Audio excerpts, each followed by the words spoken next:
একাদশ এবং দ্বাদশ শ্রেণীর শিক্ষার্থীর সাথে যারা অলরেডি ইন্টারমিডিয়েট পাস করে গেছো, এখন ইউনিভার্সিটি অ্যাডমিশন টেস্ট দেবে, তাদের জন্য এমএমআর আইসিটি কেয়ারের পক্ষ থেকে সবাইকে আইসিটি ফ্রি ভিডিও লেসনে স্বাগতম।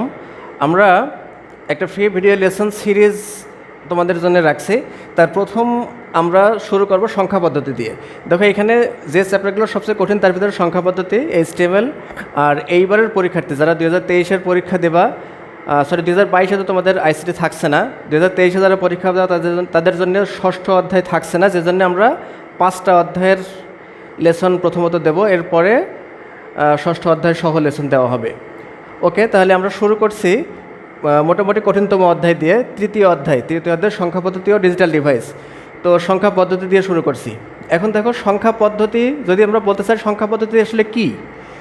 সংখ্যা পদ্ধতি আছে আমরা যে কোনো সংখ্যা সেটা লিখে হোক, মুখে বলে হোক, প্রকাশ করার এবং সেগুলো ক্যালকুলেশন করার যে ওয়ে, এটা হচ্ছে যে সংখ্যা পদ্ধতি।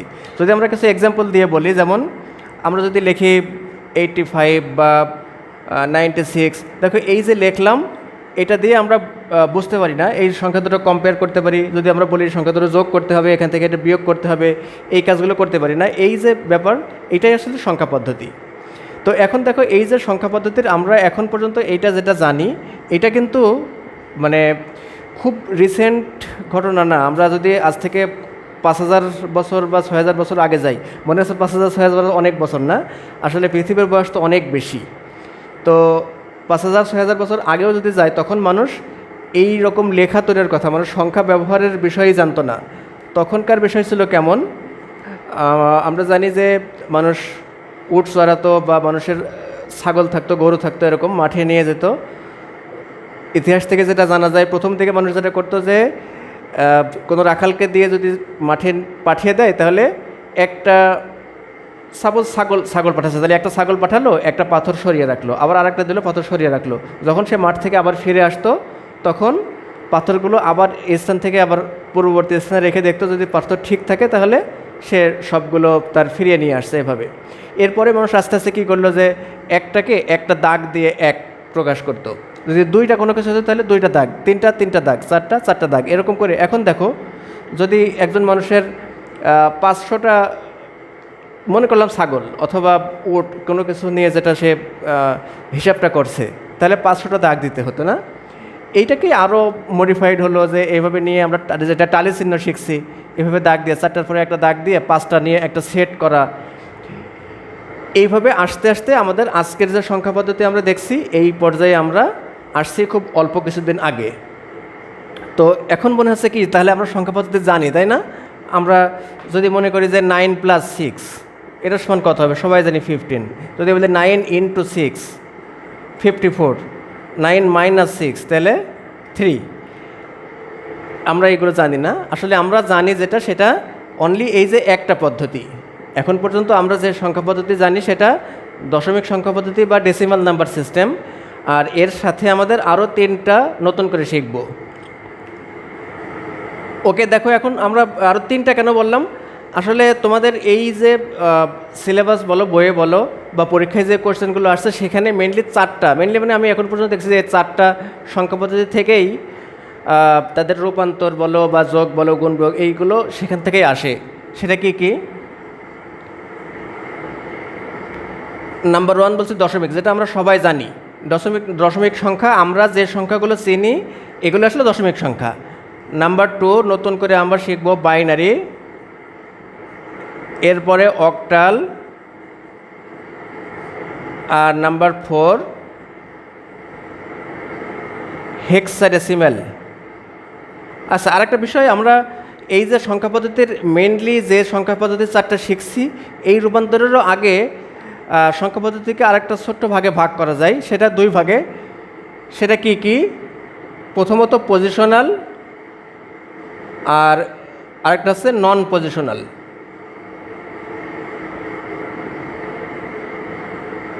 পজিশনাল সংখ্যা কি, নন পজিশনাল সংখ্যা কি, একটু বলি। আমরা এক্সাম্পল দিলে মনে হয় আরও ভালো বুঝতে পারবো। দেখো পজিশনাল সংখ্যা আমরা একটু আগে যেটা উদাহরণ দিয়েছিলাম 96, না? আমার যতদূর মনে হয় 96। এখন দেখো 96 এই সংখ্যাটা আমরা যদি বিশ্লেষণ করি, তাহলে এর 6 আছে কোন অবস্থানে? এককের অবস্থানে, আর 9 আছে দশকের অবস্থানে। আমরা ছোটোবেলায় কী শিখছি একক, দশক, শতক, সহস্র এভাবে, তাই না?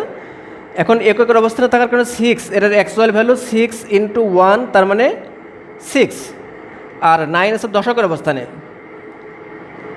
তার মানে 9 × 10, দ্যাট মিন্স এটার অ্যাকচুয়াল ভ্যালু হচ্ছে 90, তাই না? এটা আমরা জানি স্বাভাবিকভাবে সবাই। এটাকে যদি আমরা ঘুরিয়ে লিখি 69, তাহলে এই 9-এর ভ্যালু কত হবে? 9 × 1, দ্যাট মিন্স 9, আর 6-এর ভ্যালু হবে 60। একটু খেয়াল করো যে আগের সংখ্যায় আমার 9-এর ভ্যালু ছিল 90, আর দ্বিতীয় সংখ্যায় 9-এর ভ্যালু হচ্ছে 9। প্রথম সংখ্যায় 6-এর ভ্যালু ছিল 6, দ্বিতীয় সংখ্যায় 6-এর অ্যাকচুয়াল ভ্যালু হচ্ছে 60। এটা কেন, এই চেঞ্জটা কেন হয়েছে? সরি, অ্যাকচুয়ালি এই সংখ্যা দুটোই 9 এবং 6 কোন পজিশনে বসে তার উপর ভিত্তি করে এই নাম্বারের চেঞ্জ হয়েছে, তাই না? এই জন্য এই ধরনের সংখ্যাকে আমরা বলি পজিশনাল সংখ্যা। আর দ্বিতীয়ত আছে নন পজিশনাল। নন পজিশনাল সংখ্যার কিছু এক্সাম্পল আমরা যদি বলি, আসলে সবচেয়ে বড় ধরন হচ্ছে রোমান সংখ্যা।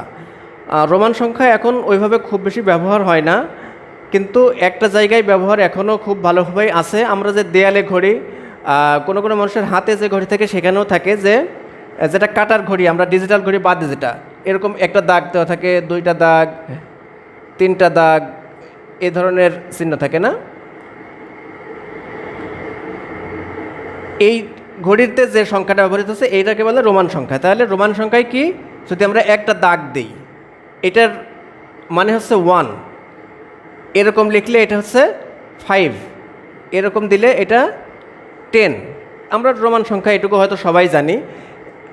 এখন দেখো, যদি আমরা এভাবে লিখি, এটা মানে হচ্ছে 4, এটা 6, তো এই যে 5, এই ভি এটার লেখা হচ্ছে এর মানে 5, এটা 5। এখন খেয়াল করো যে এটা যে পজিশনে থাক না কেন এর ভ্যালু অলওয়েজ 5, আবার এইটার ভ্যালু যেখানে থাক না কেন এর ভ্যালু অলওয়েজ 10। তো এই ধরনের সংখ্যা যেটা পজিশনের কারণে তার মানের কোনো পরিবর্তন হয় না, এটাকে বলছি আমরা নন পজিশনাল সংখ্যা। আশা করি বুঝতে পারছো। আরেকটা জিনিস হচ্ছে, আমরা এখন যে সংখ্যাগুলো লিখছি এগুলো সবই পজিশনাল সংখ্যা। তাহলে আমরা একটা একটা করে সবগুলো সংখ্যা আমাদের প্রথম লেসনে যে 4টা সংখ্যা পদ্ধতি আমরা নিয়ে শিখব, 4টা সংখ্যা পদ্ধতির সম্পর্কে মোটামুটি একটা ধারণা লাভ করব। এরপরে দ্বিতীয় লেসন থেকে এই সংখ্যা পদ্ধতি একটা থেকে একটা রূপান্তর, যোগ, বিয়োগ এগুলো আমরা শিখব। ঠিক আছে, তাহলে আমরা এই 4টা সংখ্যা পদ্ধতির ধারণা নেব না, প্রথমটা রাখি, সবগুলো মুছে দেই। দেখো, প্রথম আছে দশমিক সংখ্যা। দশমিক সংখ্যা আমরা আগেই বলছি যে দশমিক সংখ্যা আমরা আসলে যেটা জানি এখন পর্যন্ত, যেটা শিখেছি ছোটোবেলা থেকে, এইটাই হচ্ছে দশমিক সংখ্যা। যেমন আমরা যদি বলি আমরা ম্যাথমেটিক্সে কত নাম্বার পেয়েছি, 91, বা যদি কেউ কম পেয়ে থাকো 45, 64, যাই বলো না কেন, এই যে সংখ্যাটা বলছি, এটা যে পদ্ধতিতে লেখা আছে সেটাই হচ্ছে দশমিক সংখ্যা। তো দশমিক সংখ্যা এটা হচ্ছে 10 ভিত্তিক। 10 ভিত্তিক, তার মানে এটার বেজ 10, 10 বেসড। তো 10 ভিত্তিক সংখ্যা, আমরা সেই 10টা ভিত্তিক কি কি একটু লিখে দেখাই। 0, 1, 2, 3, 4, 5, 6, 7, 8 এবং 9। এই যে 0 থেকে 9 পর্যন্ত 10টা অঙ্ক বা ডিজিট বা প্রতীক, এটা ব্যবহার করে আমরা যে সংখ্যাগুলো লিখছি সেটা হচ্ছে দশমিক সংখ্যা। এটা আমরা সবাই জানি। আসলে যত বড় সংখ্যাই লিখি না কেন, 0 থেকে 9 এই 10টা ডিজিটের বাইরে আসলে কোনো কিছুই আসবে না, তাই না?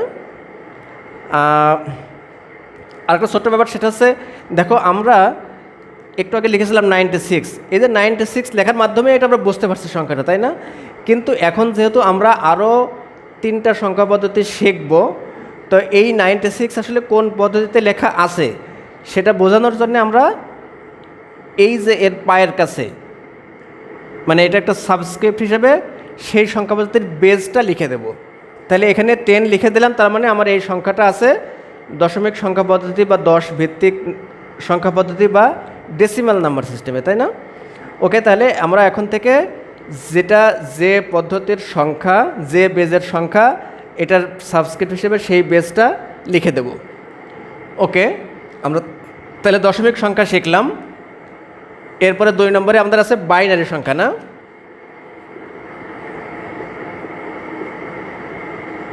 বাইনারি সংখ্যা আছে 2 ভিত্তিক।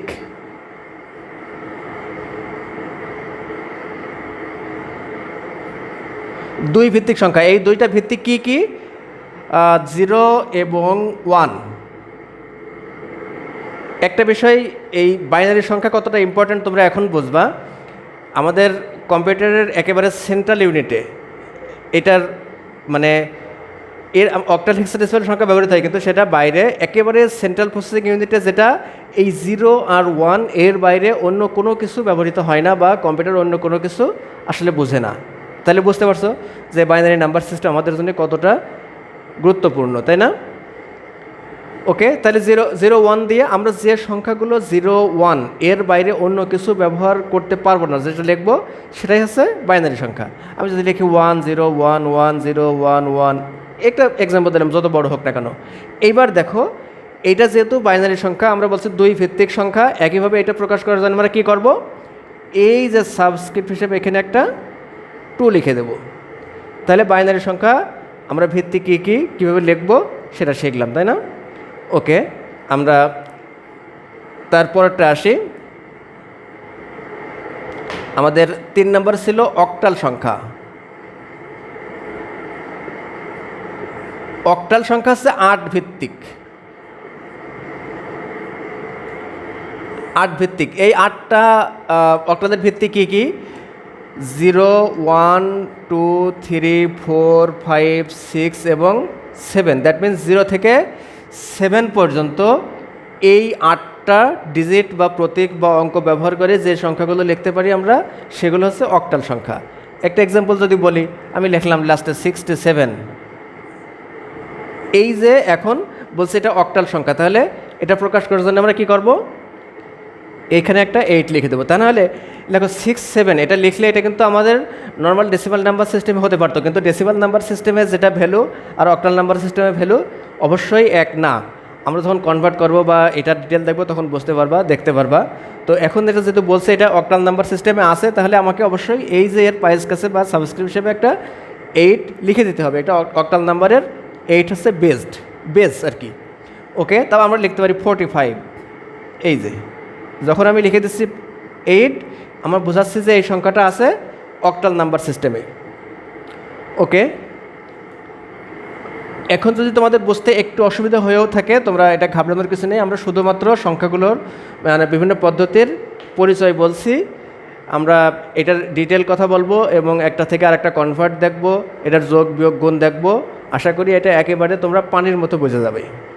ওকে, আমাদের লাস্ট আইটেম নাম্বার 4 হেক্সাডেসিমাল, না? হেক্সাডেসিমাল সংখ্যা হচ্ছে 16 বেজ নাম্বার বা 16 ভিত্তিক সংখ্যা। 16 ভিত্তিক সংখ্যা। এই 16টা ভিত্তিক কি? আমাদের 0 1 2 3 4 5 6 7 8 9, এই যে 10টা, এর সাথে থাকবে A B C D E এবং F। তাহলে এই 10টা এবং এই 6টা, এই টোটাল 16টা ভিত্তি। এই 16টা প্রতীক ব্যবহার করে আমরা যে সংখ্যাগুলো লিখছি সেটা হচ্ছে বা লিখতে পারি, সেই সংখ্যাগুলো হচ্ছে হেক্সাডেসিমাল সংখ্যা। এখন দেখো আমাদের হেক্সাডেসিমালে একটা নতুন টার্ম আসলো, না? আমরা যদি লিখি 1A, এটা এখন হেক্সাডেসিমাল, এটা প্রকাশ করার জন্য আমরা কি ব্যবহার করব? সব সময় যে সংখ্যাটা যে পদ্ধতিতে আছে তার বেসটা এর পায়ের কাছে আসবে। তাহলে বেস কত? 16। আমি যদি লিখি 3B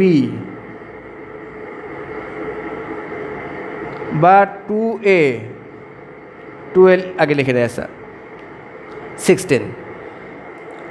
ওকে, তাহলে আমরা 4টা সংখ্যা পদ্ধতি, সেটা কিভাবে আমরা বুঝতে পারবো, সংখ্যা পদ্ধতির বেস কী বা ভিত্তি কী সেটা দেখলাম, লেখার উপায় কী সেটা দেখলাম। আমরা যেহেতু বলছিলাম যে আজকের প্রথম লেসনে আমরা শুধুমাত্র সংখ্যা পদ্ধতিগুলোর ভেরি ডিটেল কথা না বলে সংখ্যা পদ্ধতির ভেরি বেসিক আইডিয়া বলবো, তো ভিডিও লেসন বড় করব না। আর তোমাদের উদ্দেশ্যে যেটা বলি, তোমরা যদি কেউ আজকে যেহেতু প্রথম লেসন, এর আগে দেখার তো সুযোগ নাই, প্রথমেই দেখছো সবাই। তোমাদের এই চ্যানেল সাবস্ক্রাইব করে রেখো যাতে পরবর্তী ভিডিও তোমরা দেখতে পারো। সংখ্যাপদ্ধতির রূপান্তর পরবর্তী ভিডিও থেকে আমরা দেখাবো, সাথে HTML। দেখো আমি আমার পরিচয় বলিনি না, এটা একটা ব্যাপার। আমার নাম মোহাম্মদ মোস্তাফিজুর রহমান, আমি ইসলামী বিশ্ববিদ্যালয় কুষ্টিয়া থেকে আইসিটি, তোমাদের আইসিটি যে সাবজেক্ট, দেখো এই যে আইসিটি সাবজেক্টের উপরেই আমি অনার্স পাস করছি। এরপরে একটা সফটওয়্যার কোম্পানিতে চাকরি করতাম, আর সম্প্রতি তোমাদের একটা প্রতিষ্ঠানে আইসিটি লেকচারার হিসেবে জয়েন করছি। তো আইসিটি লেকচারার হিসেবে জয়েন করার পরে আমি যেটা খেয়াল করলাম যে আইসিটি বিষয়টা যেভাবে শেখানো উচিত, সরকার যে উদ্দেশ্যে দিয়ে আসছে সেই উদ্দেশ্যে আসলে কিছুই শেখা হচ্ছে না। ম্যাক্সিমাম স্টুডেন্ট তারা A+ পেয়ে যাচ্ছে, কিন্তু বা অনেকে রেজাল্ট ভালো করতে পারছে না, যে কোনো কারণে হোক আইসিটি তারা ভালো শিখতে পারছে না। এর কারণে ভবিষ্যৎ কর্মজীবনে তাদের সমস্যা হবে। এর সাথে সাথে ইউনিভার্সিটি অ্যাডমিশন টেস্টে গিয়ে তো বিরাট সমস্যায় পড়ছে, বিশেষ করে বিশ্ববিদ্যালয়ের গুচ্ছ ভর্তি পরীক্ষা যেটা, সেখানে তো আইসিটি এর কারণেই অনেকেই শুধু আইসিটির কারণেই চান্স পায়নি, একেবারে খারাপ অবস্থা হয়ে গেছে আর কি। তো এটার কারণ আমি পরে চিন্তা করলাম যে এটা কেন হচ্ছে। ম্যাক্সিমাম কলেজে আইসিটি লেকচারার নেই, আর যেখানে আছে সেখানে আসলে অন্য সাবজেক্ট থেকে তারা পাশ করে পরবর্তীতে 6 মাসের কোর্স করছে ওনারা পড়াচ্ছেন। তো এরকম কিছু লেকচারের সাথে কথা বলছি, ওনারাই বলছেন যে স্যার আসলে আমরা তো এইটা 6 মাসের কোর্স করে আর কতটুকু ভালো পড়াতে পারবো। স্টুডেন্টদের সাথে কথা বলছি, তাদের যে উইকনেস, এখান থেকেই আমি চিন্তা করলাম যে আমি একা মানুষ, যদি চেষ্টা করে দেখি যে অনলাইনে তো একজন মানুষ অনেক বেশি মানুষকে টিচিং দেওয়া সম্ভব। সেখান থেকে সেই চিন্তা থেকেই আসছি। তোমাদের চেষ্টা করব যে অনলাইনে যত ভালোভাবে সম্ভব এটার প্রিপারেশান দেওয়ার জন্যে। তোমরা যদি ফিডব্যাক দাও, তোমাদের মতামত কমেন্টে জানিও, আমি আমার এন্ড থেকে চেষ্টা করব সর্বোচ্চ তোমাদের জন্য দেওয়ার জন্যে। Thank you very much.